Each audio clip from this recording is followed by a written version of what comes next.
अब तक आपने देखा रानी सुगंधा, जो खुद एक चुड़ैल है, मगर अपनी सौतन को मारने के लिए दूसरी चुड़ैल का सहारा लेती है। गुरुजी को जब ये पता चलता है तो वे मारक क्रिया को वापस करने के लिए हवन करते हैं। अब आगे रानी सुगंधा, तुम्हारा काला सच अब जल्द ही सबके सामने आ जाएगा। राजगुरु, मुझे पता है आपने अब तक हवन शुरू कर दिया होगा, मगर आप सुगंधा का सच किसी के सामने नहीं ला सकते। बच्चों, तुम लोग यहाँ पर पूजा जारी रखो। मुझे अभी के अभी राजमहल जाना होगा, मगर तुम्हें यहाँ पर पूजा जारी रखनी होगी, क्योंकि आज की पूजा सत्य और असत्य की ही नहीं, बल्कि अच्छाई और बुराई की भी है। बुराई कभी भी अच्छाई पर भारी नहीं होनी चाहिए। कहकर गुरुजी राजमहल पहुंच गए। वहां का नजारा बहुत ही भयानक था। छोटी रानी दीवारों पर चिपके हुए अपना सर दीवार में मारकर खुद को ही नुकसान पहुंचा रही थी। उनके सर से बहता हुआ खून और वहशी हंसी, ये देख राजा वीरभद्र जैसे प्रतापी राजा को भी डर लगने लगा। धन्यवाद गुरुदेव, आप सही समय पर यहाँ पधारे हैं। देखिए छोटी रानी को क्या हुआ है। गुरुजी ने उनकी बात का कोई जवाब नहीं दिया, बल्कि अपने कमंडल से जल लेकर कुछ मंत्रों का जाप करते हुए उस जल के छींटे रानी के ऊपर डाल दिए। छोटी रानी जमीन पर गिर गई और छिपकली की तरह रेंगती हुई उनकी तरफ बढ़ने लगी और फिर दर्द से बुरी तरह तड़पने लगी। गुरुजी ने उसके ऊपर गंगा जल के छींटे डाले तो वो बेहोश हो गए। फिर उन्होंने भभूत की एक रेखा उसके आसपास बना दी। महाराज, अभी कुछ समय के लिए आप यहाँ सुरक्षित हैं, मगर हमें चंद्र ग्रहण शुरू होने से पहले उन पर किया गया मारक प्रयोग वापस करना होगा, वरना बहुत बड़ा अनर्थ हो जाएगा। गुरुजी ने महल के आंगन में यज्ञ शुरू किया। चंद्रमा की रोशनी उनके यज्ञ में नजर आ रही थी। मंत्रों के प्रभाव से वो चुड़ैल जिसने मारक प्रयोग किया था और रानी सुगंधा, दोनों के शरीर अकड़ गए। दोनों अपने असली रूप में आ गए और जोरों से चीखते हुए हवन स्थल पर पहुंचे। उनका भयानक रूप देख राजा घबराते हुए बोले, गुरुदेव, ये सब क्या है? रानी सुगंधा की ये हालत कैसे हो गई? और एक छोटी रानी मरणासन है और दूसरी तरफ बड़ी रानी का ये हाल। आखिर किसकी नजर लग गई हमारी खुशियों को? सब समस्याओं का निवारण भी होगा और सब कुछ ठीक भी होगा। आज जो कुछ भी होगा उसे ईश्वर की मर्जी समझ स्वीकार करना ही हमारा धर्म है। ईश्वर की आराधना करते रहो और किसी भी हाल में इस घेरे से बाहर मत निकलना। एक और गुरुजी और दूसरी तरफ से वो दोनों चुड़ैल अपने भयानक रूप में थी। वो दोनों मिलकर कैसे भी गुरुजी का मंत्रोच्चारण रोकना चाह रही थी। तू मुझे रोकेगा पंडित? अब तू कुछ भी नहीं कर सकता। मैंने अपना काम कर दिया है। देख इस चंद्रमा की ओर। अब बस कुछ ही मिनटों में उसमें ग्रहण लग जाएगा और साथ ही ग्रहण लगेगा इस राजवंश की खुशियों पर, और मुझे मिलेगी ताकत ताकि मैं पूरे विश्व पर राज कर सकूं। मेरे होते हुए ये मुमकिन नहीं है। मुमकिन है, सब कुछ मुमकिन है। अभी तुझे मेरी ताकत का अंदाजा नहीं है। ये देख तू। कहते हुए उसने सुगंधा की ओर देखा तो सुगंधा जोरों से हंसने लगी। उसकी गर्दन उसके हाथ में थी और वो धीरे धीरे हंसते हुए राजा की ओर बढ़ रही थी। तेरा छल प्रपंच मेरे आगे नहीं चल पाएगा। तेरे दुष्कर्म की सजा तुझे जरूर मिलेगी। अभी चंद्र ग्रहण में समय है। चंद्र ग्रहण के पहले ही तेरा मारक प्रयोग तुझे लौटा दूंगा। यह संभव है। मेरा मारक प्रयोग कोई नहीं लौटा सकता। ये देख, उसका असर होना शुरू हो गया है। कहते हुए उसने छोटी रानी की ओर इशारा किया। उसका पूरा शरीर अकड़ रहा था। वो दर्द में छटपटा रही थी। फिर चुड़ैल ने चंद्रमा की ओर इशारा किया। चंद्रमा पर आधे से ज्यादा ग्रहण लग चुका था। छोटी रानी की हालत देखकर गुरुजी चिंता में पड़ गए, मगर चुड़ैल जोर जोर से हंस रही थी। वो जमीन पर छिपकली की तरह चलने लगी और राजा वीरभद्र के पास आकर उसने अपने एक हाथ से ही उनको उठाकर जमीन पर फेंक दिया। गुरुजी की बनाई हुई सुरक्षा रेखा का उस पर कोई असर नहीं हुआ। गुरुदेव, आप दूर रहिए।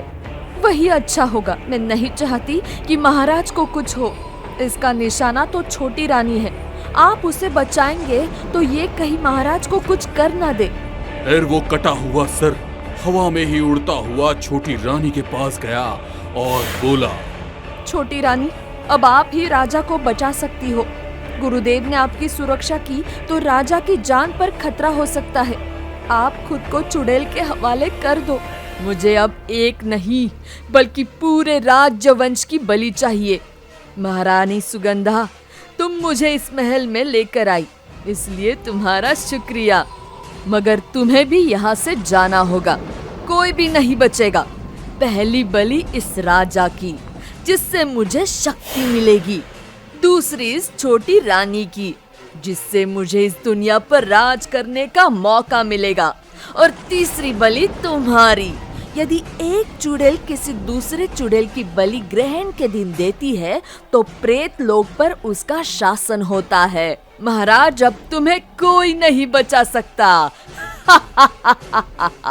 कहते हुए उसने जैसे ही राजा पर हमला किया, छोटी रानी जोर से चीख कर बोली, मैं यहाँ तुम्हारे सामने हूँ। तुम राजा को छोड़ दो। महारानी सुगंधा, तुम्हें सजा जरूर मिलेगी। कहते हुए उसने रानी सुगंधा का सिर बालों से पकड़कर उठाया और हवन कुंड की ओर बढ़ने लगी। चुड़ैल ने उसे रोकने के लिए उसके सिर पर वार किया, मगर राजा ने उसका हाथ रोक लिया। जो वार छोटी रानी पर होने वाला था वो राजा के ऊपर हो गया। वो जमीन पर गिर गए और उनके मुंह से खून निकलने लगा था। छोटी रानी गुस्से में इस रानी सुगंधा का सिर उठाकर उस हवन कुंड में डालने ही वाली थी कि गुरुजी ने उसे रोक लिया। रुक जाओ महारानी, इस दुष्ट का वध अपने हाथों से करके पाप की भागीदारी मत बनो। ईश्वर खुद इसे सजा देंगे। रही उस चुड़ैल की बात, तो इस राजवंश की तरफ आंख उठाकर देखने का अंजाम क्या होता है ये जल्द ही से पता चल जाएगा। गुरुजी के रोकने पर छोटी रानी ने गुस्से में रानी सुगंधा का सिर दीवार पर फेंक दिया। उस सिर के 4 टुकड़े हुए और उन चारों टुकड़ों में से एक एक सर बन गया। अब 4 सर वहां पर उड़ रहे थे। रानी सुगंधा जोर जोर से हंसते हुए बोली, तुम्हें पता नहीं है कि तुम्हारा पाला किससे पड़ा है। मुझे जितनी तकलीफ पहुंचाओगे, मेरी ताकत उतनी ही बढ़ती जाएगी। शैतान कितना ही शक्तिशाली क्यों ना हो, ईश्वर की ताकत के आगे हमेशा कमजोर ही रहता है। तेरी सुरक्षा रेखा तो किसी काम की नहीं थी। तू क्या इनकी सुरक्षा करेगी? कहते हुए वो जोर से चीखी और उसकी चीख इतनी तेज थी कि पूरे महल में कंपन हो गया। आसमान में तेज गड़गड़ाहट हुई और खून की बारिश शुरू हो गई। उस बारिश से पवित्र हवन का कुंड, उसकी अग्नि भी बंद हो गई। जैसे ही हवन कुंड की अग्नि बुझी, छोटी रानी पर किया गया मारक प्रयोग अपना असर दिखाने लगा। जो तितली अभी तक रानी के जूड़े पर बैठी हुई थी, वो अपने आकार में बड़ी होने लगी।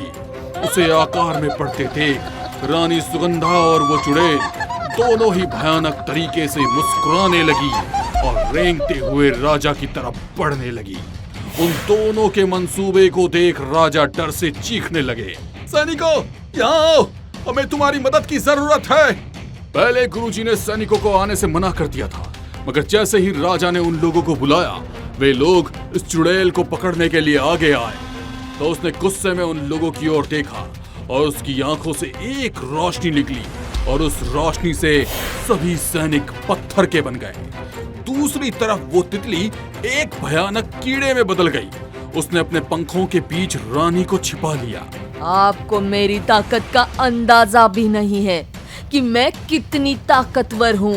तुम्हें केवल अपनी ताकत का गुमान है, पर तुम्हें पता नहीं कि ईश्वर की ताकत के आगे शैतान कुछ भी नहीं होता।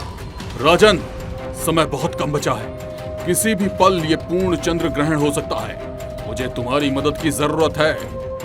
मैं क्या कर सकता हूँ गुरुदेव, बताइए। आप छोटी रानी को बचाइए, मैं इन दोनों को देखता हूँ। कहते हुए गुरुजी ने कुछ मंत्र पढ़े और हवन की अग्नि अपने आप फिर से शुरू हो गई। उन्होंने हवन कुंड से एक जलती हुई लकड़ी उठाई और कुछ मंत्रों का जाप करते हुए उसे बड़ी रानी के ऊपर फेंक दिया और वो जलने लगी। चीखते हुए सुगंधा का पूरा शरीर जल रहा था। फिर उन्होंने थाली में से सिंदूर उठाया और उसे चुड़ैल पर फेंक दिया। सिंदूर की वजह से उसके पूरे शरीर में जलन हो रही थी। वो जोर जोर से चीखते हुए राजा की तरफ गई, जहां पर छोटे राजा अपनी तलवार से उस बड़े से जानवर के टुकड़े कर रहा था। उसकी ही तलवार को छीनकर उसका गला काटने वाली थी। देख पंडित, पूर्ण चंद्र ग्रहण हो रहा है और ये राजघराने की मेरी पहली बलि। कहते हुए जैसे ही वो गर्दन काटने वाली थी, राजा अपनी जगह से हट गया और उसका वार खाली चला गया। गुरुजी ने हवन कुंड के पास रखा हुआ त्रिशूल उठाया और मां काली का नाम लेकर चुड़ैल के सीने में आर पार कर दिया। वो चुड़ैल धुआं बनकर गायब हो गई और साथ ही गायब हो गया उसका मारक प्रभाव भी। छोटी रानी भी बंधन से मुक्त हो गई थी। धन्यवाद गुरुदेव, आपने हमें बहुत बड़ी विपदा से बचा लिया। कल्याण और दोनों का जो कुछ भी हुआ वो सब ईश्वर की मर्जी थी। शायद ईश्वर यही चाहते थे कि आज उन दोनों की मुक्ति हो जाए। आपको अब महारानी का दर्जा प्राप्त है। आशा है कि आप प्रजा पालन में राजा का सहयोग प्रदान करेंगे।